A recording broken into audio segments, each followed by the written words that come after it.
days of Bronze Age Greece, before Athens reigned supreme as the cultural capital of the ancient world, before Sparta trained its infamous warriors for battle, the age of the heroes had dawned.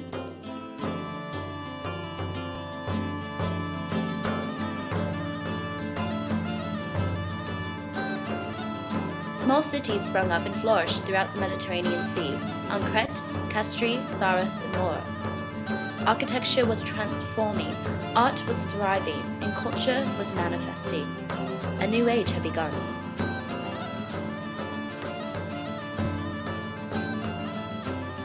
In Critias and Timaeus, the classical Greek philosopher Plato describes a fantastic, populated and talented city of high culture and wealth that suddenly disappeared.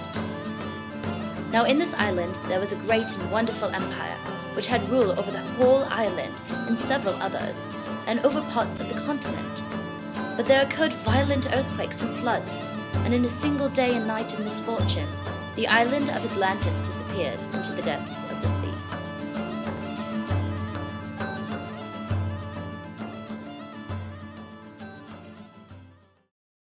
Today, in the Aegean Sea, on the circular group of islands known as Santorini, there exist 4 small islands: Therasia, Aspronesi, Thera, and the Kameni Islands.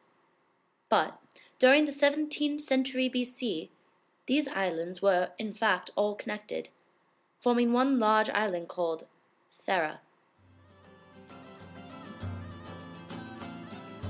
On this island, a powerful and advanced Minoan civilization was developing. But after 1630 BC, its existence was wiped from history. How did this fantastic civilization fall? What could have happened that destroyed the city so quickly?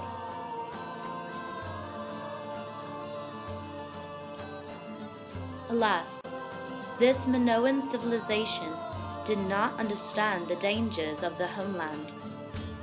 They built their fantastic city around and in a giant caldera that existed in the middle of the island of Thera.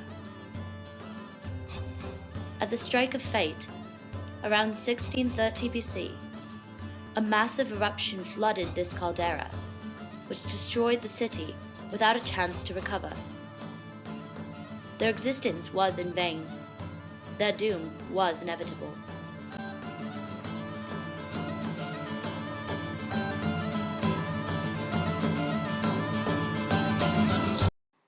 To understand this misfortune better, we must look into the volcano's construction and eventual eruption, which may help us uncover this magical myth of Atlantis. The Cyclades is part of the Aegean Island Arc system, which has a northward subduction of the African plate along the Hellenic Trench system that is south of Crete. This movement causes the Ionian Trench to subduct beneath the Cretian trough. In addition to this movement, it also creates a strike-slip zone between the Pillene Trench and the Strabo Trench, which is southeast of Crete. The Santorini caldera is a composite structure that is bounded by cliffs up to 300 meters high and a bottom that reaches the depth of 390 meters below sea level. Due to the collapsed caldera, a giant shallow lagoon measuring several miles wide surrounds the interior of Santorini. A flat, smooth surface dips towards the external part of the caldera as a result of deposits of several major eruptions and subsequent erosion. Most of the rocks that form these islands are rhyolitic in content, though some pre-eruption rocks have contained olivine and hornblende.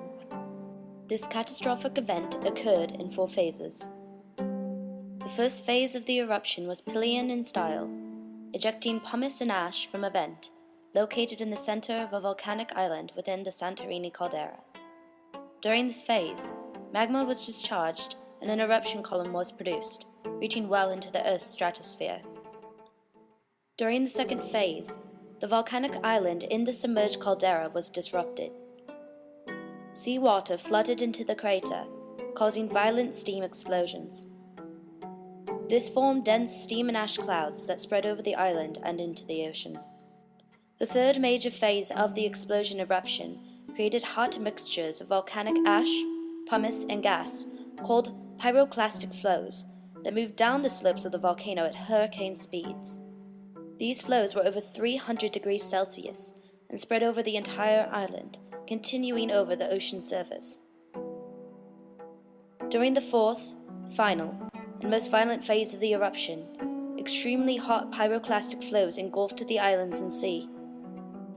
At the coast of Thera, where the flows entered the sea, the deposits are up to 40 meters thick.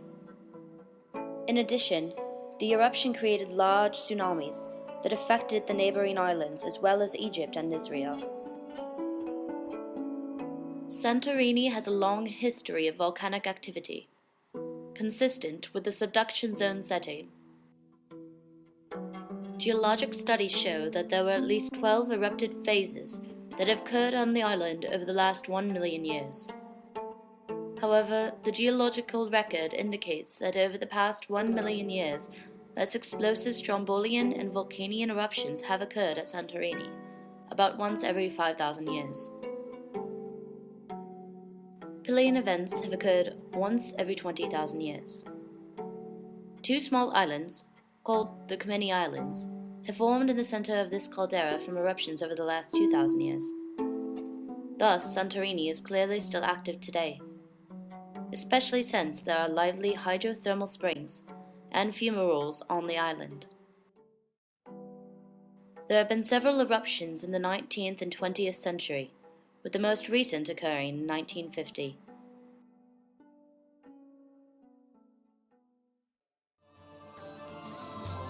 Modern-day Santorini has a population of nearly 15,000 people. It is known for its tourism, wine industry, and tomatoes, thanks to the fantastic beaches and soil the volcanic ash provides. Knowing that the island is still active, what could this mean for its citizens? Will another tragic event, such as the one that occurred nearly 4,000 years ago, create a new modern-day Atlantis? This myth of Atlantis has inspired thousands of adaptations in movies, novels, television series, and more.